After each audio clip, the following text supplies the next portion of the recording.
My name is Roxanne Schorbach, and I've been a Red Cross volunteer since 1986.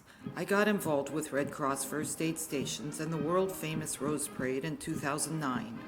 Looking back through the last 9 months of 2020 and all that has changed, the reality of not having a Rose Parade has finally sunk in.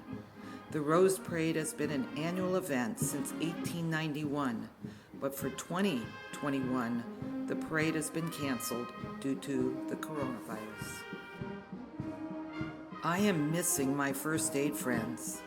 By September, we have normally completed our emergency medical response training, several planning meetings, and by the end of the first week in December, we have finished our all hands on deck, all-day orientation and training. And by mid-December, our Red Cross youth and team leaders would have finished the assembly of first aid kits. We would have been Red Cross, First Aid, Rose Parade ready. First Aid and Rose Parade events are an annual reunion for many of us. But this year, we won't be getting up at 3 a.m. on New Year's Day. We won't be breaking into teams and setting up first aid stations along Colorado Boulevard. And I'll miss taking team photos.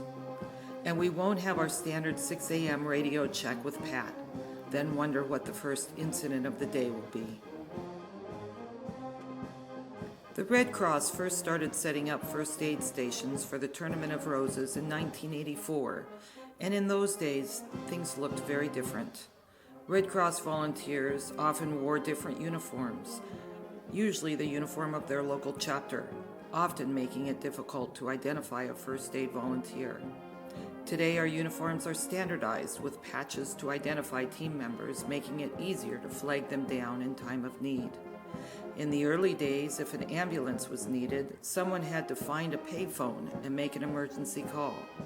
But today our volunteers are equipped with handheld radios that communicate with our dispatch center to pass information and request additional support, such as a fire department cycle team or ambulance. Oxygen and AED units weren't readily available in the early years. Today, they are a standard part of our first aid kit. Organization of the first aid stations, protocols, paperwork, and response have all improved over the years. Collectively, there are about 250 Red Cross volunteers that put in thousands of hours of preparation and training to make sure they and the first aid stations are set up on time and ready to respond. Most volunteers will tell you that working first aid for the Rose Parade is one of the most rewarding experiences they have all year. I know that's how I feel every year.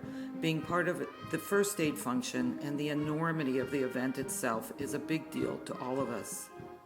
Being part of such a large-scale event on New Year's Day is exciting, but helping someone during their time of need is rewarding and gives a great sense of accomplishment that is hard to match.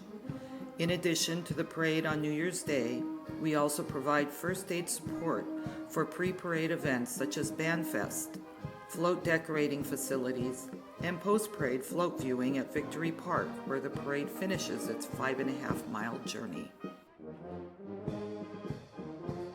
Many Red Cross first aid volunteers have come and gone over the years, but there are a handful of the original first aid team members that return year after year to share their experience and leadership skills with new and seasoned first aiders. Oftentimes, we have family units that work first aid for the parade. We have a few families that train and work first aid with our teams. While we depend on returning volunteers, we rely heavily on new volunteers, especially incoming Red Cross youth, to maintain and grow our teams.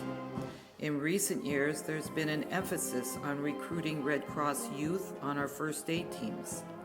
Some are looking to a career in the medical field, and being part of a first aid team gives them the opportunity to gain experience and grow their confidence and skill levels. The Red Cross youth volunteers go through the same training as an adult first aid volunteer.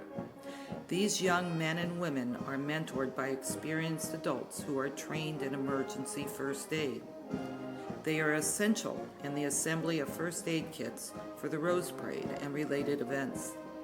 Putting first aid kits together is normally a 2-day process that gives them a good understanding of what first aid entails and the preparation that goes into being on a team. We will all miss the Rose Parade this year, but this is not farewell. We plan to be back on Colorado Boulevard, hopefully in 2022, providing first aid services and a watchful eye over parade participants and spectators alike, ensuring everyone lining the parade route has a safe and happy New Year's Day. So stay safe when celebrating at home this year, and we'll see you next year at the parade.